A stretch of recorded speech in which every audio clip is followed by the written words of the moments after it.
First of all, we have questions, and I would like to hear you a bit about what are your experiences with working with big data.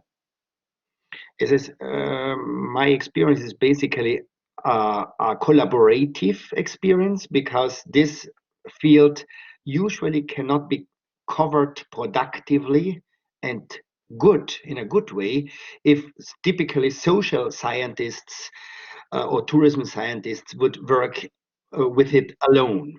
Therefore, a collaboration with an interdisciplinary collaboration between tourism scientists and computer scientists is highly recommended. This is one aspect which I would love to let you know. And then it's important to have, so to speak, industry base, which in the best possible way is aware what these big data and artificial intelligence and all about really means, because the welfare and salvation promises, I would a bit ironically call it, are rather high. Yeah, okay. And disappointments are pre-programmed, because as usual, no technology can solve all the problems. And like with all quantitative analysis, even here, although I will criticize somehow a little bit later, even here, it's a matter of garbage in, garbage out, and quality of the data and the quality of the questions posed and analytics used, etc., etc. So then we can talk about that in the strategic aspect more deeply. And my, let's call it, experiences in broad are 3 projects. One has been in Ore, which is quite well documented by a bunch of publications. The second phase of this project was then in Halland, which is rather less documented through publications, only 2. One is about the optimization of user interfaces, which is a nice conference paper, and another is a little bit outside of the narrow view, which is about network analysis, which is also big data, however, but usually not considered immediately with machine learning algorithms. So that's okay.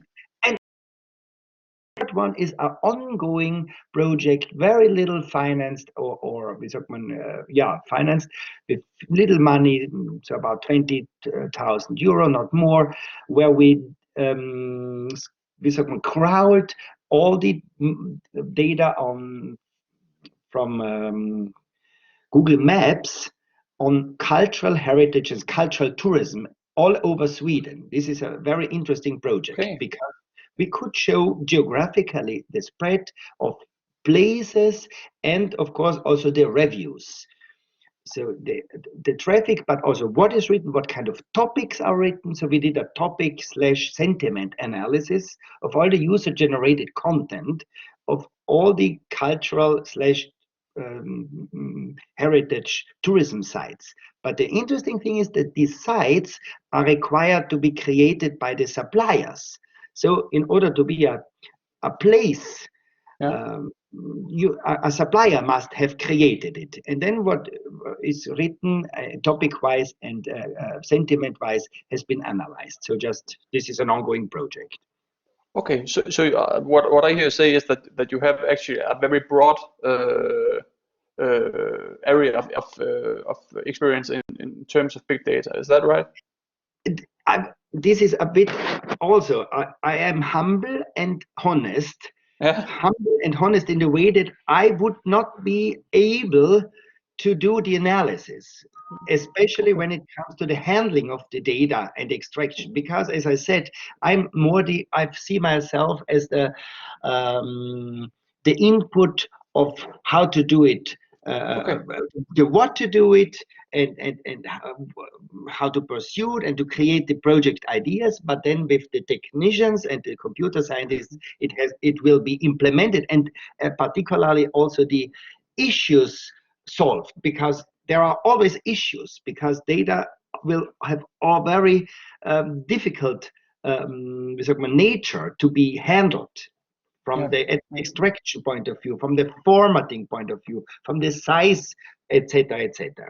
And then even the processes to apply the analytics processes, they are extremely unstable and have to be compared when it comes to accuracy. So I know about it, but I'm not skilled in doing it. Okay. And Well, this is a general challenge. If you yeah. want to do good, you need to find those teams where you have a bit of an expert, a field expert, and a technical expert. Yeah. Okay. Well, I don't know whether you have answered this question, but let's jump down to number two. In your opinion, what is the most crucial thing to know about big data right now? Yes. For me, it's that most those go into this field underestimate the data pre-processing and extraction task, the typical ETL, extraction, transformation, and loading, which is about 70% of all the efforts. Not the analytics, it's because here the machine learning based algorithms, they do a lot by themselves and tell you what you have to do. But in the data extraction process, here you must be very skillful. You have to have this technical experience, and sometimes the promises data sources seem to have are not fulfilled. Okay. Okay. The second point I would say is crucial is all this usage rights of data. Who are the owners of the data? Yeah. Okay. This is also an issue that although pages show APIs to then they cost or they are too little, they are not big enough, and then in order to have the full size you quickly enter in usage right or in privacy issues which need to be solved. Yeah, of course. This is another aspect. And yeah. the third critical thing is that theory is still relevant because some hardcore apologists of the big data domain, they believe that facts will tell us everything. We don't need any theory. But we should never forget that a fact is also always emerge just by humans. They do something, and they do this what they do because of certain thinking models. So what is a theory? What is a model? What is a theory and facts typically cannot be even entangled, but rather what is important to have a, so to speak, a good thinking model, to think about the thinking models which created the facts, the data. Yeah. So be careful not to forget about theory in interpreting and even in modeling the data frame. Okay. Yeah, that's a good point. But when it comes to big data, if we take question number three, which words pop into your mind when I mentioned the concept of big data? Yeah, that's a kind of what I already tried to say. It's a bit of a buzzword in the sense that especially media push false welfare promises, even salvation promises. Rather, there is, of course, some dangers and risks because I can explain this a little bit further on what is the risk here. But in tourism in specific, there is little awareness, especially in the small scale hospitality and tourism domains. So there is a big of course, wie sagt man, eine Ahnung in German, an idea that it relates basically to internet-based data, which from user-generated content to transaction data, search data, traffic, and things like that. But few are aware that also in their own company creates transaction and customer review data, which have a big data size, so to speak, and are very interesting to be analyzed. Yeah. Well, when we jump into these questions are about big data and how these are related to to strategical issues. Yeah. But what are your experience with working with big data on a strategic level? Yeah, this is extremely interesting because here we have two scientifically framed aspects. A strategy in the real world very often is not even seen so super clear because it evolves organically, you know.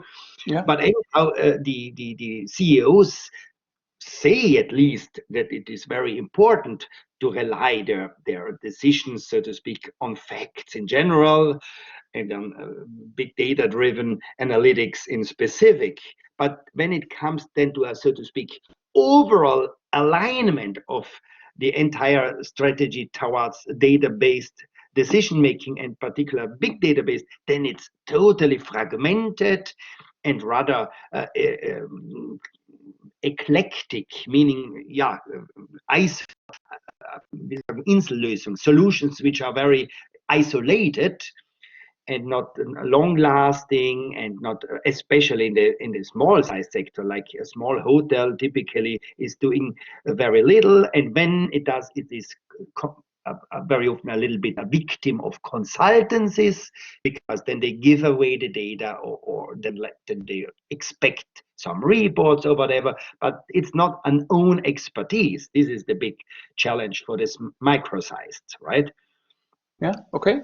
At the higher level, destination level, it would be extremely important, because here we have this idea to aggregate, so to speak, so data from multiple sources, and then to have a kind of aggregated view about the destination. This was our goal in the ORE project, and it has also been shared. And but still, it is extremely difficult to see similar examples to grow out of this. Basically best practice, but as I said, a lot of knowledge and organizational and even trust. This is actually a very important aspect. The trust to share data with others typically is a hampering hamper. Yeah, it hampers. Yeah. Yeah. Okay. Obstacle. An obstacle. That was the word. Sorry. Yeah. Yeah. An obstacle. Yeah. Yeah.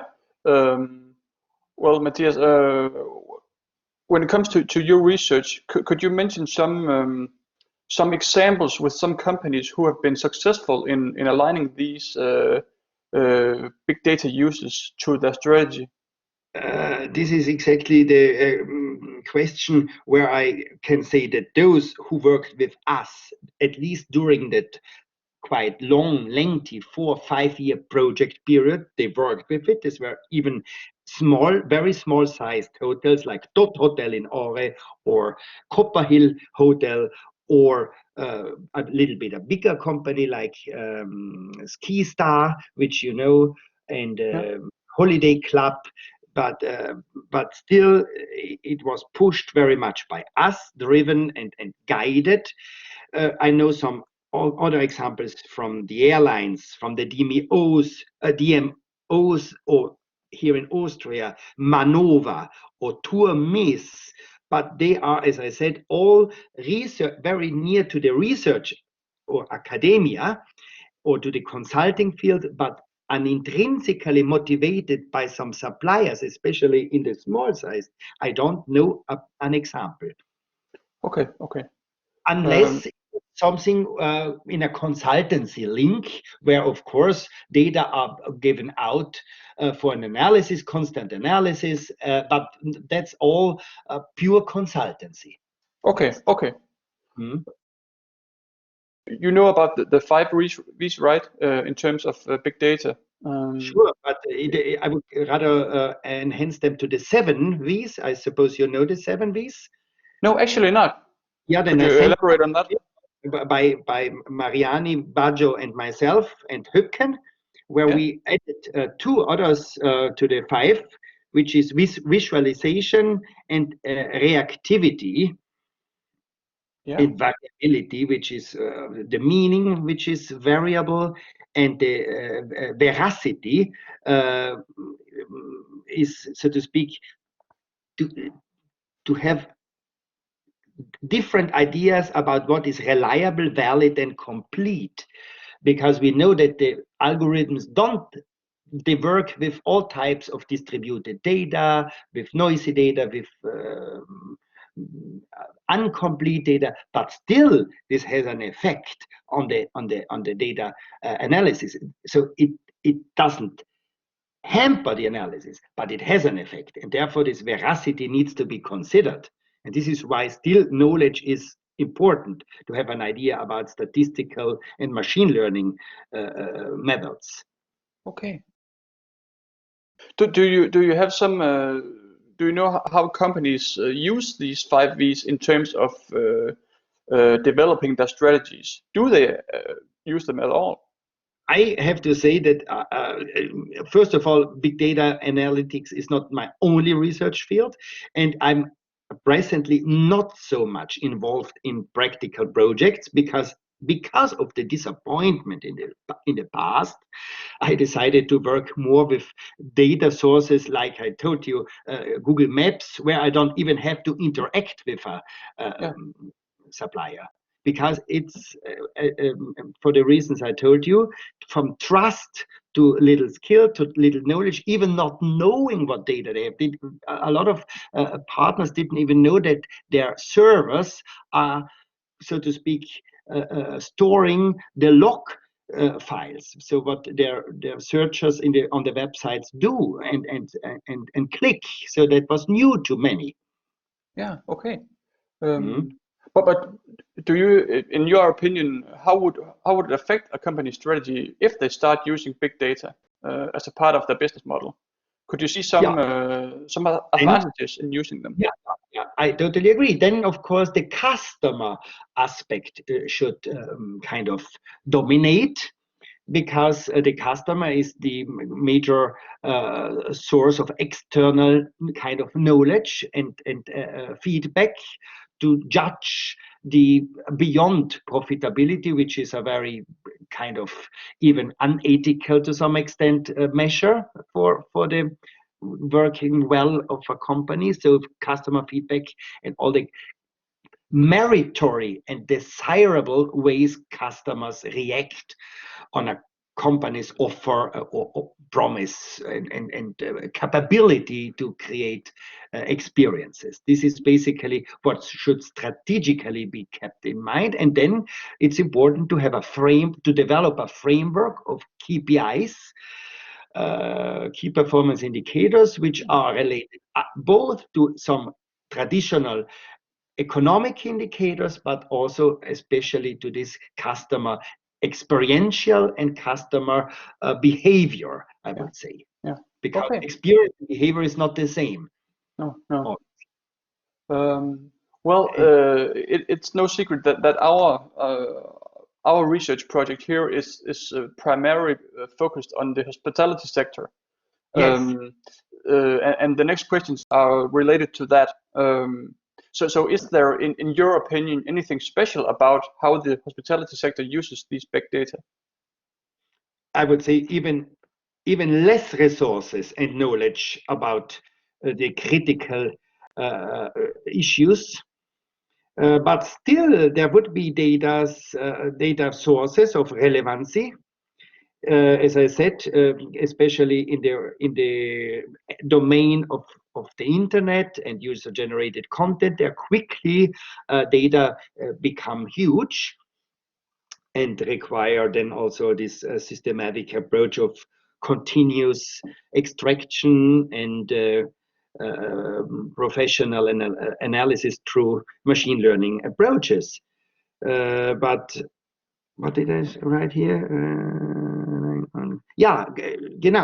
Something what should be solved or at least academically supported is this relationship to consultants, which typically use this kind of buzzword or this new method of analyzing and gaining data to get, of course, commissioned work with the hospitality. And sometimes here the academia should eventually push a little bit more professionality at both sides to become more effective, so to speak. Yeah, okay.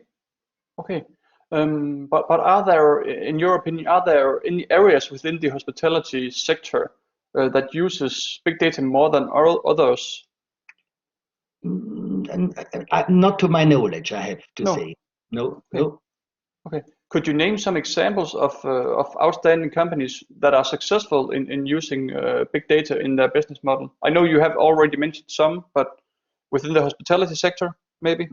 No, as I said, I don't know really. I'm not aware, but I have also to self-critically say that I don't search for those because at the moment I don't publish in this field. Ah, okay, So okay. this is why I'm a bit outdated, honestly.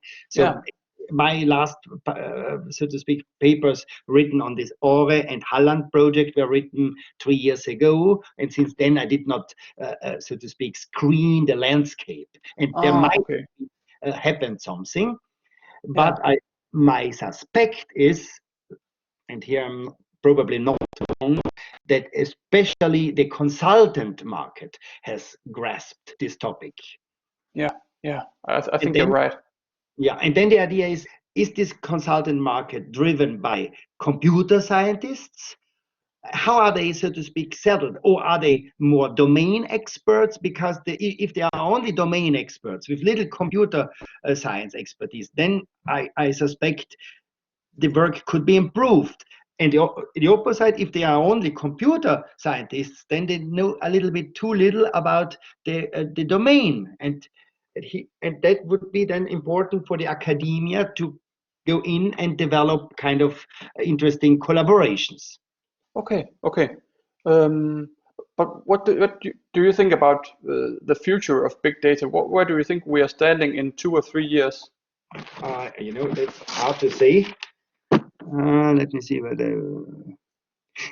Yeah, okay, that's what I have noted yesterday when I had a bit time to prepare. Basically, we have a new era. Post COVID-19 is a kind of new time.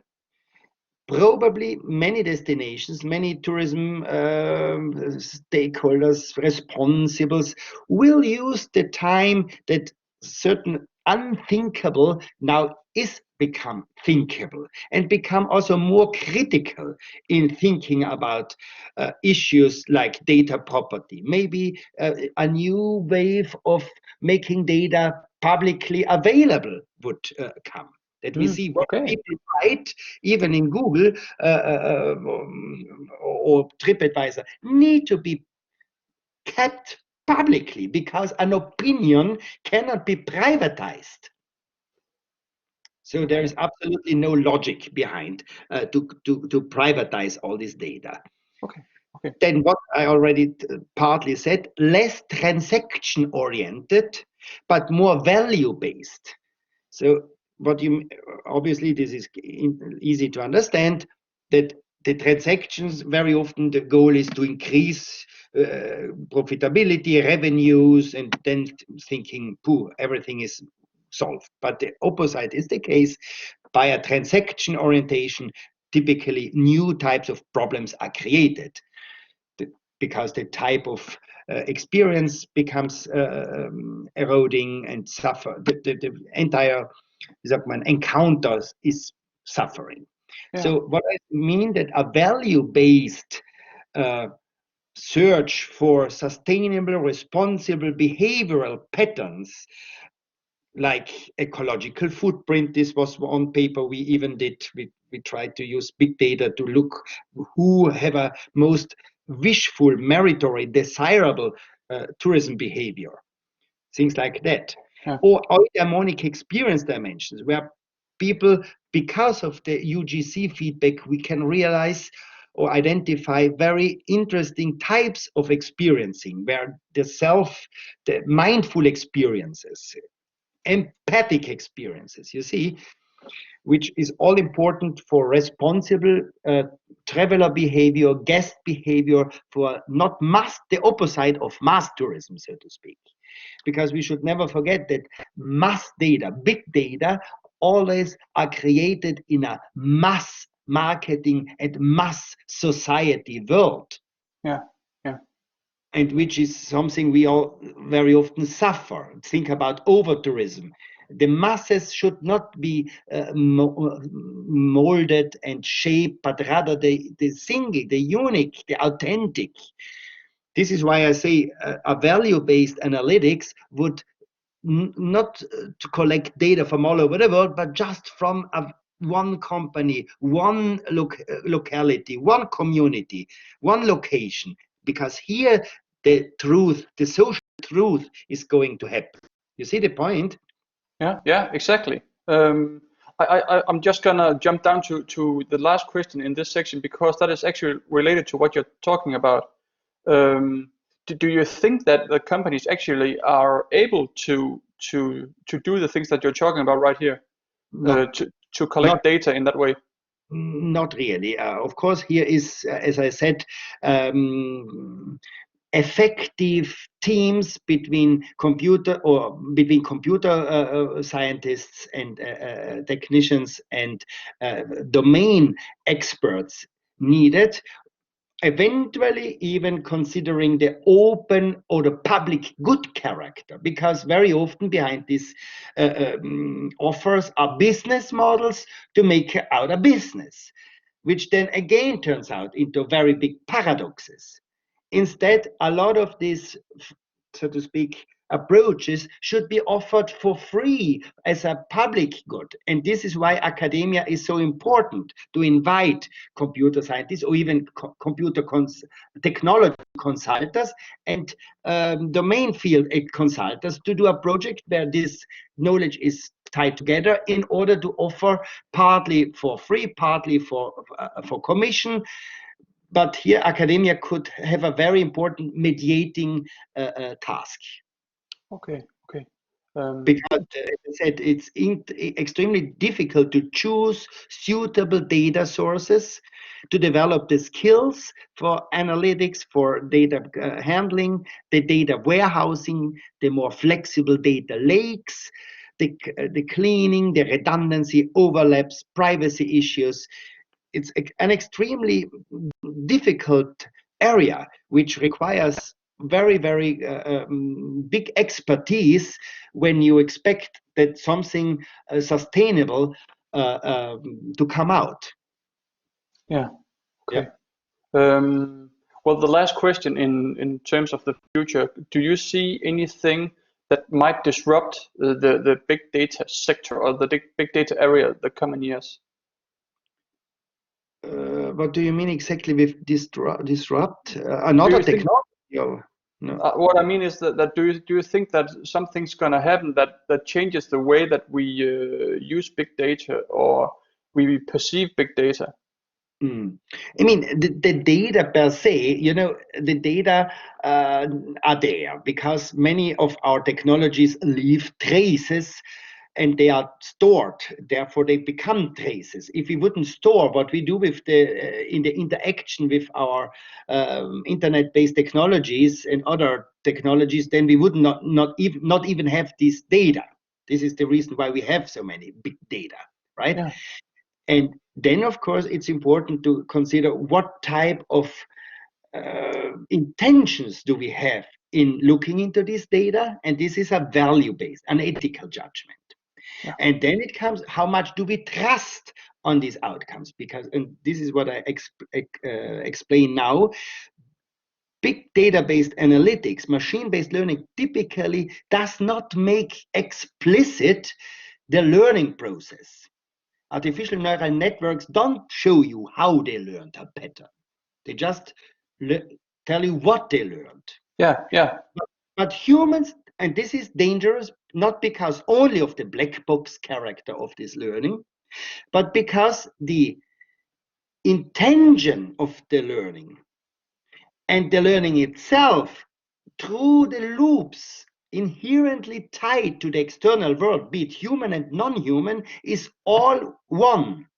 You see, Yeah. humans typically, when they learn, they still have to interact with the world and to interact with others and have this fact, value, subject, object distinction where they then can situatively discuss, reflect, you see, and Yeah. then create an ontology, a word, a terminology, which then is social because it has socially emerged from their own brain. Okay. But artificial intelligence creates an artificial world. More and more humans then should adapt, although not having even been part of this learning process. And this is a bit critical, which needs to be criticized from a philosophical perspective, which can only be solved by always using theories which are externally added by the humans to even control plausibility of the findings from artificial intelligence. You Okay. see? Yeah, of course. Never leave theories, because theories are always socially constructed last thinking models to check whether something emerged from an analytics or whatever is useful or not, socially useful. Yeah, of And course. if we would leave this away, then machines would dictate us an artificial world. Okay. In Yeah. the long run. Well, that actually makes sense. Well, Matthias, we reached some of the last questions, and the things that I would like to make sure of is that to make sure that you don't have any more things that you would like to elaborate on the things that you've been saying, because you're the expert, and we're just actually getting some of your knowledge to our work. I mean, as I said already, what is important to me with all knowledge extraction and creation to consider theories, because no machine should tell humans what matters and what are the artifacts, you see. Yeah. And then the cross-process analysis, multi-level analysis, which I already partly said, that is important to aggregate, disaggregate, to see differences from, so to speak, stakeholders, who is typically a multi-stakeholder process is going on, and then not only the aggregated view, but also the disaggregated view. Then a positive way of benchmarking should be possible, right?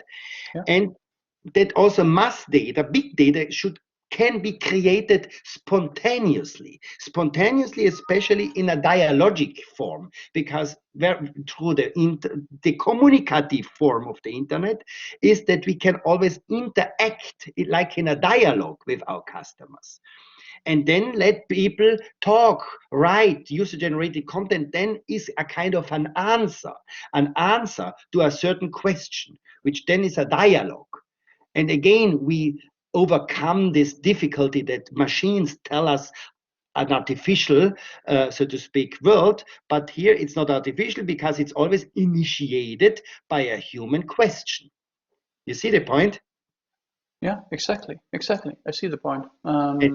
And then we use the algorithms like an algorithm should be used just to overcome a mathematical technical problem, but not to create an artificial world, which is a totally different ontological aspect. And unfortunately, this is why I'm so upset sometimes when I read these welfare promises and salvation promises, then it's always exactly that the world should become artificial as a whole. And this is asocial and tragic, and we young people, although I'm 50 years, but I feel still young, we should not believe this crap and do all against we can. And use it like a typical analytical engine, but nothing more and nothing less. Yeah, well, I completely agree. Let's see how the future looks like. The future is not something which is there out. The future is always a path dependency of our thinking. Yeah. About the future is an external thing you have to react. Come on. No, we form the future, right?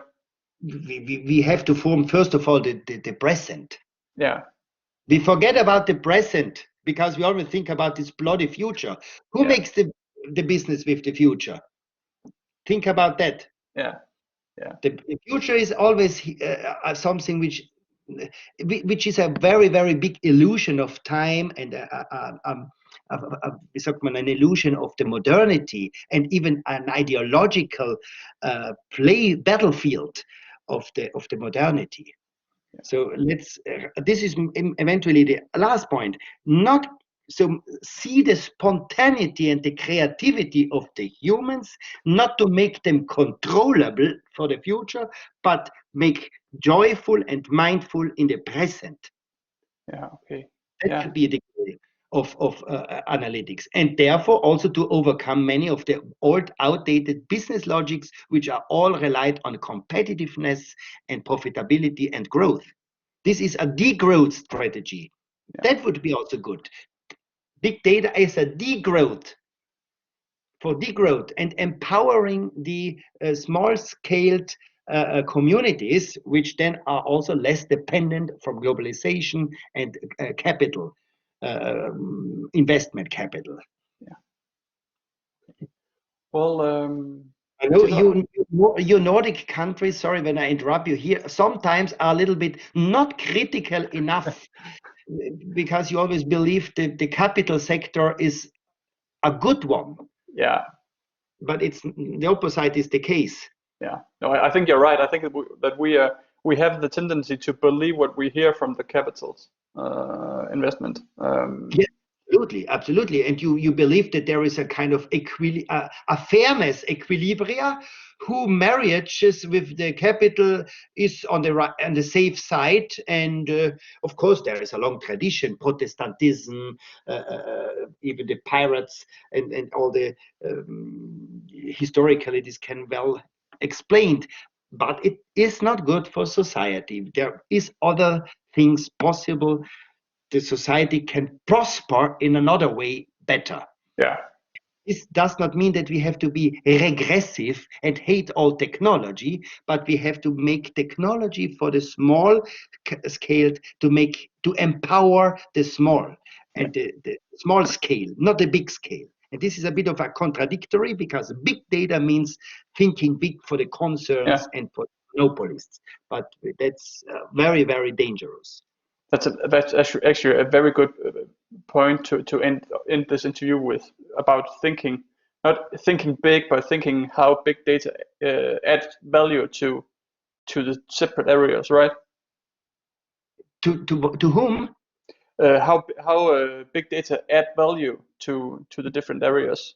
Sure, in the encounters, so to speak, in the human relationships, because hospitality, when we especially, and this is a good example, because hospitality industry typically is a micro-sized lifestyle entrepreneurs who even don't want grow, because what they have in mind is a vision of good life, and this vision needs to be supported. Yeah.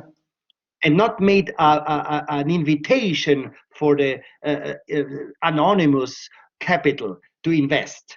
That's exactly bad, and this is how we should not use big artificial intelligence, because then it's artificial in the double sense. We need social intelligence. Yeah.